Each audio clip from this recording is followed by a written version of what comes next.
Prabowo Subianto rencananya akan mendeklarasikan pencalonannya sebagai calon presiden untuk Pilpres 2019 mendatang. Deklarasi dilakukan malam ini di rumah Prabowo Jalan Kertanegara, Kebayoran Baru, Jakarta Selatan. Namun hingga kini deklarasi belum berlangsung. Dan untuk mengetahui kondisi terkini telah ada Lydia Simangunsong langsung dari lokasi. Silakan Lydia. Lydia.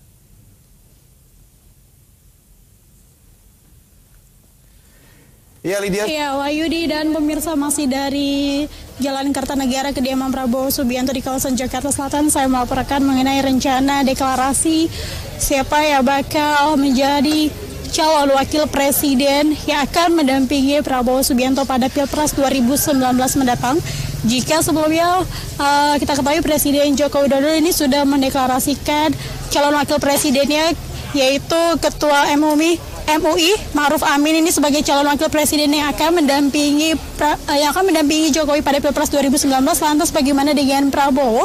Saat ini kami masih menunggu informasi atau konferensi pers terkait dengan siapa calon yang bakal mendampingi Prabowo pada Pilpres 2019.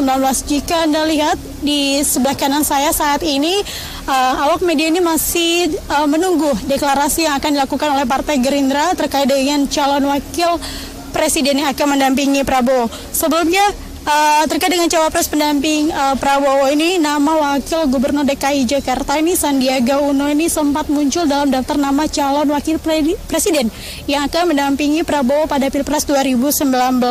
Namun Partai Gerindra hingga saat ini belum memberikan namun sehingga saat ini Partai Gerindra ini enggan berkomentar banyak terkait dengan kemunculan nama Sandiaga Uno sebagai calon wakil presiden yang nantinya akan mendampingi Prabowo pada Pilpres 2019. Terkait dengan jam berapa nanti deklarasi ini akan dilakukan oleh Partai Gerindra untuk memutuskan siapa akhirnya yang akan mendampingi Prabowo pada Pilpres 2019, kami masih menunggu kelanjutan informasi tersebut.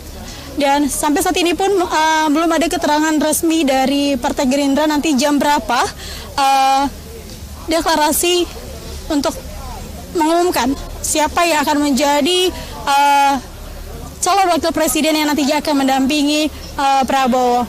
Iya, Wahyudi, demikian sementara informasi yang dapat kami sampaikan langsung dari kediaman Prabowo di kawasan Kertanegara, Jakarta Selatan. Terima kasih Lydia Simangunsong dan selamat bertugas kembali. Bang Emrus, seperti apa nih Bang Emrus melihat pertimbangan dari koalisi Prabowo dan teman-teman partai koalisi yang sampai saat ini belum mengumumkan? Baik. Apa yang menjadi alasan menurut Bang Emrus? Apakah nantinya akan ada perubahan? Prabowo malah jadi kingmaker dan menunjuk orang lain untuk menjadi calon presidennya. Saya pikir kalau boleh saya memberikan saran terhadap Prabowo gitu ya. Kan pendaftaran itu masih besok pukul 00 paling batas terakhir. Jangan harus dipaksakan malam ini untuk mendeklarasikan. Karena begitu dideklarasikan kan nggak mungkin ditarik lagi. Nah, oleh karena itu saya pikir mereka kubu Prabowo sebaiknya melakukan suatu kompromi dulu lagi ke meja perundingan lagi untuk mengambil keputusan-keputusan yang lebih strategis. Kalau dipaksakan misalnya Prabowo dipasangkan dengan Anies sebagaimana wacana yang muncul sore ini, saya pikir ini akan menjadi suatu hal kurang baik yang saya sebut tadi suatu kecelakaan politik. Dengan Sandiaga Uno. Ya dengan Sandiaga Uno misalnya seperti itu.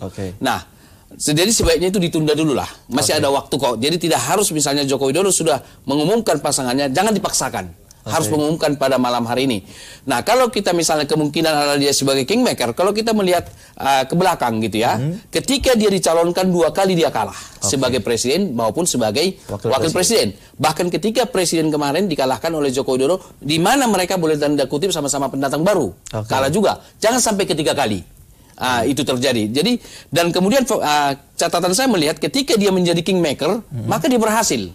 Misalnya kemarin ketika Joko Widodo, saya pikir beliau ada di belakang. Ketika gubernur kemarin Joko Widodo, ketika gubernur DKI Jakarta, ketika di belakang Anies menang juga. Jangan-jangan dia dilahirkan untuk kingmaker gitu ya. Nah, oleh karena itulah saya pikir tidak ada salahnya ditunda dulu pengumuman malam ini sehingga mereka berdiskusi untuk mengambil keputusan. Boleh jadi yang dipasangkan adalah Gatot Nurmantio dengan berpasangan dengan siapa misalnya yang punya katakanlah punya daya saing berhadapan dengan Joko Widodo dengan Pak Amin gitu ya. Kenapa Bang Emrus barusan menyebutkan sosok mantan Panglima TNI Gatot Nurmantio? Nah, ini pendatang baru dalam konteks katakanlah dalam pencalonan. Jadi kalau mereka dimajukan seperti ini, Artinya pasti ada perhitungan-perhitungan dan strategi untuk menang. Tapi sekalipun menang nanti, sekalipun nanti kemungkinan kalah terjadi, tidak begitu memalukan. Nah, oleh karena itu pemasangan calon semacam ini harus dipikirkan kemungkinan menang dan kemungkinan kalah, tapi muka kita tidak katakanlah tidak menjadi sesuatu yang tanda kutip ya, tidak hilang muka seperti itu. Nah, oleh karena itu saya menyarankan bahwa jangan dipaksakan. Toh masih ada waktu. Besok pukul 00 batas terakhir. Jadi bisa saja kompromi, masih banyak waktu ini. Mereka masuklah ke meja perundingan para partai yang mungkin berkoalisi dengan mereka untuk mengkaji pasangan baru yang ditawarkan kepada periode yang akan datang. Baik, kalau Bang Said, analisis praktisnya seperti apa? Sekaligus closing statement kita di segmen terakhir ini. Ya, lihat putusan ditundanya putusan dari Gerindra ini. Ini kan kita pemilu serentak. Baru pertama kali. Baru pertama kali. Jadi akan berbeda ya. Strategi yang ingin dipasang oleh partai politik kaitannya dengan pemilihan presiden ya, di dalam pemilu yang tidak serentak dan serentak. Di dalam pemilu yang tidak serentak mereka sudah jelas kursi legislatifnya punya berapa, dapat berapa dan seterusnya. Di dalam pemilihan umum yang bersifat serentak itu diharapkan ada benefit politik yang bisa dipetik gitu ya, yang bisa menetes dari pemilihan presiden terhadap atau kepada pemilihan legislatif. Pemilih punya kecenderungan perilaku pemilih itu untuk mencoblos partai politik yang kadernya menjadi capres atau cawapres yang mereka akan pilih. Dalam konteks itulah maka Gerindra berupaya sedemikian rupa untuk tidak mengganti Pak Prabowo dengan tokoh lain. Karena mereka bukan hanya menyasar soal pemilihan presidennya, tapi mereka juga ingin dapat suara lebih banyak atau kursi lebih banyak di legislatif. Kalau figur Pak Prabowo tidak dipasang, dikhawatirkan legislatifnya juga nanti nggak optimal, gitu kan? Nah sekarang Pak Prabowo tetap dipasang sebagai calon presiden. Nah kalau kemudian dia diisi lagi oleh Sandiaga Uno, itu kan masih satu garis ini ya, dalam satu segmen Gerindra, kira-kira begitu. Apakah PKS, PAN, dan Demokrat akan optimal memperjuangkan pasangan ini? Itu juga jadi problem menurut saya yang harus dihitung oleh Gerindra. Karena bisa saja mereka mendukung, tetapi dalam kampanyenya nanti, itu akan jalan sendiri-sendiri juga gitu loh. Jadi ketika kampanye legislatif itu kan namanya kampanye bareng tuh. Nah, dari kampanye legislatifnya masing-masing PAN, PKS dan Demokrat itu membuat strategi sendiri supaya masyarakat tertarik memilih partai mereka, supaya juga tidak semuanya lari ke partai Gerindra. Kan nggak mungkin udah nggak dapat posisi cawapres juga naikin partai orang gitu loh. Nah itu yang mungkin menurut saya membuat Gerindra mempertahankan Prabowo. Tetapi pada sisi lain untuk pemilihan Sandi inilah menurut saya yang harus dihitung, jangan sampai teman-teman koalisinya ini itu bergerak sendiri-sendiri, tidak optimal mendorong, sehingga betul yang disebut tadi bahwa nanti pada gilirannya hasil pemilihan presiden tidak seperti yang diharapkan gitu.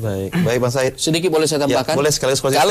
Kalau misalnya analis beliau ditambah dengan analis saya, posisi Prabowo justru pada posisi tidak nyaman gitu ya. Di sisi lain kalau dia maju kemungkinan kalah untuk ketiga kali. Kalau tidak maju elektabilitas partainya misalnya, ini jadi suatu hal yang memang sulit, pilihan yang sangat sulit. Seperti tersandra juga dari koalisi. Pilihan yang sangat sulit bagi Prabowo untuk memilih ini. Tetapi dari kadang-kadang kita dihadapkan pada dua pilihan yang memang boleh jadi dua-duanya tidak baik. Tetapi memilihlah yang terbaik dari dua yang kurang baik itu saya kira harus diambil keputusan itu. Nah, itu boleh jadi dia pilih salah satunya. Kalau tidak maju sebagai capres, Pak Prabowo sudah tidak dapat posisi capres dan pasti nggak menang, pengertian nggak menang Pak Prabowo-nya ya, tidak jadi presiden, wong dia nggak jadi calon. Pemilihan legislatifnya juga nggak banyak manfaatnya. Maka dengan tetap maju, kalaupun pilpresnya itu tidak sesuai harapan, minimal legislatifnya dia bisa gelorakan pemilih Gerindra untuk mencoblos partai itu. Gitu. Lalu kalau disuruh prediksi atau diminta prediksi, Bang Said prediksi siapa nanti ya bakal jadi wakil Prabowo? Saya belum bisa memastikan sampai sekarang, memang masih Sandi. Kalau Bang Emrus? Baik, sebelum ke sana, jadi ibarat ini tidak ada rotan akar pun jadi. Artinya itu harus dilakukan oleh Prabowo gitu ya. Kalau saya melihat pilihan ini amat sulit karena memang proses komunikasi politik di belakang panggung, kompromi-kompromi, sampai detik ini belum ada titik temu di antara mereka. Sehingga amat sulit kita prediksi. Nah, oleh karena itu, kalau memang mereka ingin lebih mempunyai nilai kompetisi bersaing dengan Joko Widodo, harusnya mereka memilih cawapresnya, bukan dari partai yang sama. Begitu. Ya, berarti bukan dari satu garis bendera yang sama. Betul. Jangan sama Gerindra lah. Lalu kira-kira siapa menurut Bang Emrus? Ya, kalau dia konsekuen dengan sekutu gajahnya, ya dari PKS yang dipilih. Ya, siapapun yang ditawarkan, yang kesepakatan mereka. Boleh jadi itu yang ditawarkan. Tetapi sebagai tokoh dari PKS yang ditawarkan itu. Karena memang mereka itu sudah lama, dalam tanda kutip ya, berrelasi, bahkan berpacaran tanda kutip, sudah mau menikah gitu. Jangan sampai diceraikan mereka ini karena ada kepentingan-kepentingan pragmatis. Saya kira wakilnya dari PKS saja. Kalau PKS nanti jangan-jangan besok pun belum bisa sepakat lagi gitu. akan alot lagi gitu, nggak boleh tonjong terus gitu. Demokrat juga kita ketahui masih ngotot. Kalau calonnya itu non parpol, saya kira lebih mudah diterima. Oleh para pihak.